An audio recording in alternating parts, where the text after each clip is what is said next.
Alors, quelles sont ces tendances maintenant sur lesquelles nous investissons? Nous, ce que l'on fait, on essaie de voir ce que, surtout, la technologie permet de faire. Ce que la technologie permet de faire.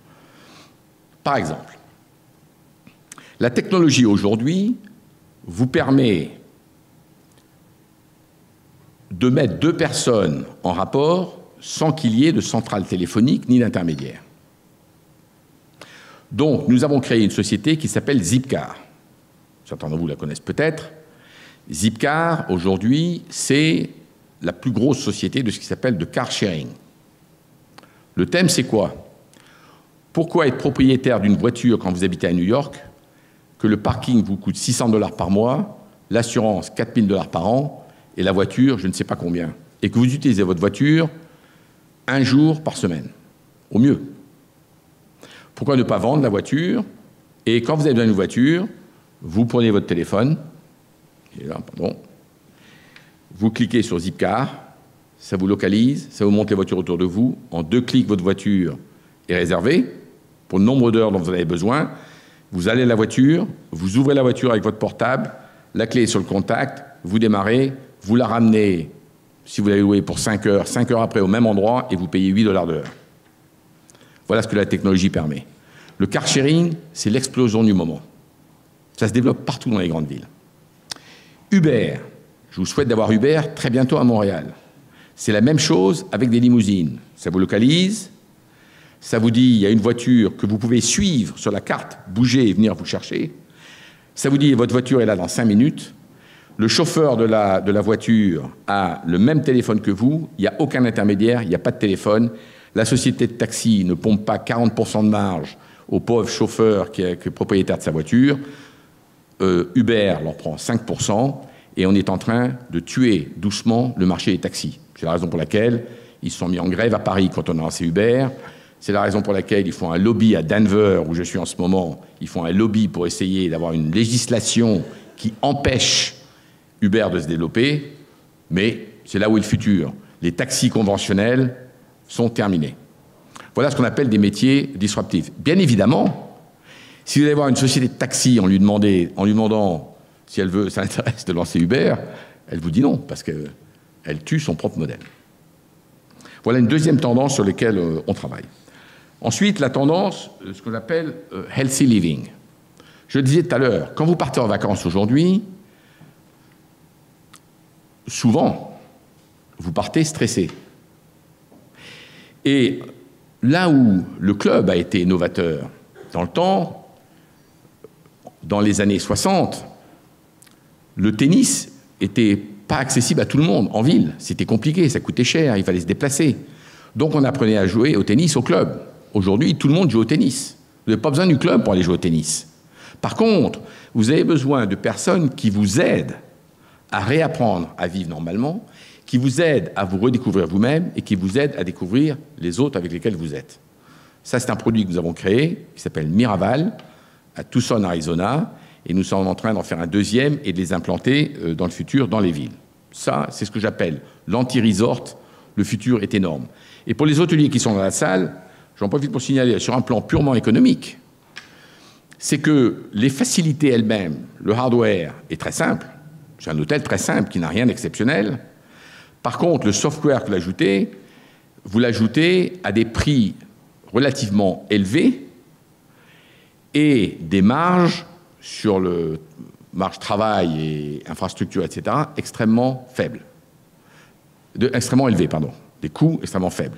Donc, la marge sur ces complexes est en gros 3 fois supérieure à celle d'un resort classique. Donc, économiquement, c'est intéressant, mais deuxièmement, on change la vie de beaucoup d'individus. Pour tous ceux qui sont ici, je vous conseille vivement d'aller à Miraval. J'en profite. Une autre tendance, c'est la définition du luxe. Jusqu'à une époque récente, le luxe était défini par quelques gourous. C'est pour ça, quand Michel dit gourou, j'aime pas gourou. Parce que les gourous, c'est les gens qui commencent à se prendre au sérieux. Par exemple, le guide Michelin. Je crois qu'il y a des restaurateurs ici. Le guide Michelin. Les individus aujourd'hui n'ont pas besoin de lire le guide Michelin pour savoir ce qui est bien pour eux. Ils peuvent le découvrir eux-mêmes. Ils ont toute l'information disponible pour le découvrir eux-mêmes. de manière extraordinaire. J'en profite pour vous signaler une petite application sur votre iPhone qui s'appelle Hunch. Hunch, c'est l'aboutissement ultime de ce qui s'appelle le predictive marketing. Hunch vous localise, et une fois que vous localisez, vous propose des restaurants, des films à voir, des activités culturelles, ce que vous pouvez faire en week-end, etc. Et au fur et à mesure qu'il vous les propose, vous les notez de 1 à 4 étoiles. Si vous aimez ou vous n'aimez pas. Et puis, de temps en temps, vous répondez à quelques questions. Et petit à petit, Hunch vous connaît. Et va vous dire, beaucoup mieux que le guide Michelin, ce qui va vous plaire. C'est étonnant. Je vais à Chicago demain après-midi. Je ne vais pas souvent à Chicago. J'ai regardé Hunch. Et Hunch, autour de l'hôtel où je suis, m'a proposé des films que j'aime, des restaurants de toute évidence que j'aimerais bien, etc. Voilà, donc aujourd'hui, le luxe formalisé à la guide Michelin qui vous impose d'avoir une nappe, des bougies, des serveurs avec des gants blancs, etc., dont aujourd'hui peu de monde ont peu de choses à faire parce qu'ils préfèrent une bonne nourriture dans un bon cadre, chaleureux et agréable, les temps ont changé sur la définition du luxe.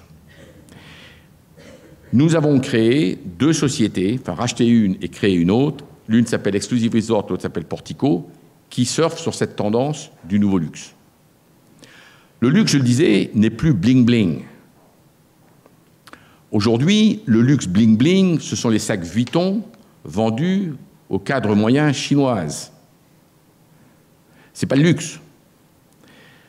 Le luxe, c'est vraiment ce que vous considérez comme luxueux. Alors, selon chaque individu, il va être différent. Mais moi, je vais vous donner des exemples. J'ai été formé, comme beaucoup de gens ici, à l'hôtellerie classique. Dans l'hôtellerie classique, quand vous investissez dans un hôtel de luxe, vous investissez $1 million la chambre. La moitié va dans la chambre, l'autre moitié va dans les services généraux. Le client aujourd'hui, allez faire un test, 80% des clients n'ont rien à foutre du hall. S'ils savaient, quand ils payent $300 la chambre, qu'il y avait $50 qui allaient dans le coût du hall, ils ne seraient pas contents. Quand en plus on leur facture leur Wi-Fi à $25 la nuit, ils sont encore moins contents. Donc le luxe, c'est d'apporter au client ce qui est bon pour lui. Ce n'est pas les arrangements floraux dans le lobby. J'en profite pour saluer un hôtel dans lequel je suis actuellement à Montréal et qui pour moi est l'exemple de gens qui ont tout compris. C'est le Saint-Germain. C'est le Germain, pardon. Le Germain. Le Germain. Pourquoi il est bien? Parce que je suis là-bas depuis 36 heures et que tout le monde me connaît. Ils n'ont pas besoin de regarder leur ordinateur en disant « Hello, Mr. Bourguignon, welcome back ». Comme font toutes les réceptions du monde. Ils vous connaissent. Ils sont chaleureux. Ils sont aimables, ils sont efficaces. Le hall n'est pas démesuré, il n'aura pas coûté cher le hall. Il y a trois orchidées dans le hall qui font tout le spectacle, des pommes à côté de l'ascenseur. La chambre est extrêmement spacieuse. Il y a 5 prises au-dessous du bureau, c'est ce dont on a besoin aujourd'hui. Dans tous les hôtels, vous allez sur la planète, vous êtes obligé de mettre votre iPhone en équilibre instable sur le hairdryer dans la salle de bain. Donc, nous investissons dans des modèles qui sont radicalement différents. Quand vous voyagez en famille ou en tribu, dont on a parlé tout à l'heure,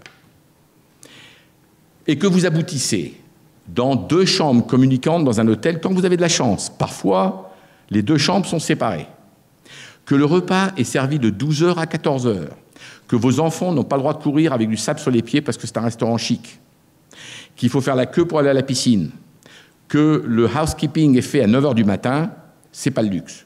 Le luxe, c'est que vous décidiez quand on veut faire votre chambre. Le luxe, c'est que l'argent qui va dans le hall aille dans une belle maison sans services généraux. Le luxe, c'est d'avoir un chef privé dans votre maison plutôt qu'un restaurant collectif dans lequel le menu ne vous convient pas. Ça, c'est le vrai luxe. Quand vous offrez ça au même prix qu'un hôtel, vous êtes gagnant. Les hôteliers aujourd'hui, je sais qu'il y en a ici, je suis désolé, mais les hôtels dont je me suis occupé moi-même étaient pareils, n'ont toujours pas compris le tourisme. D'ailleurs, regardez, la chambre a la même forme où qu'elle soit, elle est toujours rectangulaire. avec la salle de bain à l'entrée, parce que c'est là où les gaines techniques passent pour que ça coûte moins cher. Ils ne pensent pas aux clients, ils ne pensent pas à la famille qui va rester dans cette chambre, ils pensent à l'économie du système. Et donc, ils ont transplanté des modèles urbains en bord de mer. Ce n'est pas ce que nous faisons. Alors nous, ce que nous faisons, c'est nous prenons des maisons de 4 ou 5 pièces dans lesquelles vous pouvez partir en vacances à 8 ou 10, dans lesquelles vous avez un service hôtelier complet, dans lequel vous décidez à quelle heure les femmes de ménage viennent nettoyer votre chambre, dans lequel, si vous voulez aller au restaurant, il y a un concierge qui s'occupe de vous. Si vous voulez faire la cuisine vous-même, on va vous remplir votre frigidaire. Et si vous voulez un private chef, vous avez votre private chef. Ça, c'est le luxe. Au même prix qu'un Four Seasons. Je mentionne Four Seasons. J'aurais pas dû mentionner de marque, là. Mais voilà. Donc, et ça, c'est un modèle qui marche bien parce qu'il répond plus aux attentes des consommateurs. Et Portico, c'est un modèle qui est à peu près équivalent, sauf qu'au lieu d'être propriétaire des maisons, nous sommes locataires des maisons, que le point d'entrée est moins cher, et que, en fait, c'est un modèle qui réconcilie l'hôtellerie classique, qui a des marques qui sont assez fortes et qui sont consistantes, mais pour moi relativement médiocres, avec la location de maisons qui, elle, peut être très bien ou inconsistante et dans lequel vous n'avez pas de service hôtelier. Donc nous, nous occupons l'espace au milieu et ça s'appelle Portico, qui marche. On a créé ça il y a 1 an et on a une croissance extrêmement forte. Voilà un certain nombre. Alors je passerai sur 2 ou 3 autres métiers dans lesquels on a investi, mais un qui vous intéresserait peut-être, c'est nous avons racheté une petite société qui était spécialisée dans les réservations pour les spas de jour, ce qu'on appelle les day spas. Donc, comme pour les restaurants, si vous voulez, ils avaient un petit système de réservation qui est basé dans le cloud, comme on dit. Aujourd'hui, ils ont développé une technologie qui vous permet de connecter un système de réservation d'un hôtel, d'un restaurant, d'un spa, etc. sur le cloud en 5 minutes sans changer votre système comptable. 5 minutes sans changer votre système comptable. Et qui connecte tous les gens qui sont sur le système de réservation. Donc nous pensons que dans le futur, ce système va remplacer les systèmes classiques de franchise dans lequel on vous impose un système de résa qui est extrêmement lourd et en plus très cher, un système comptable, etc. C'est ce qu'on appelle le cloud, c'est très souple.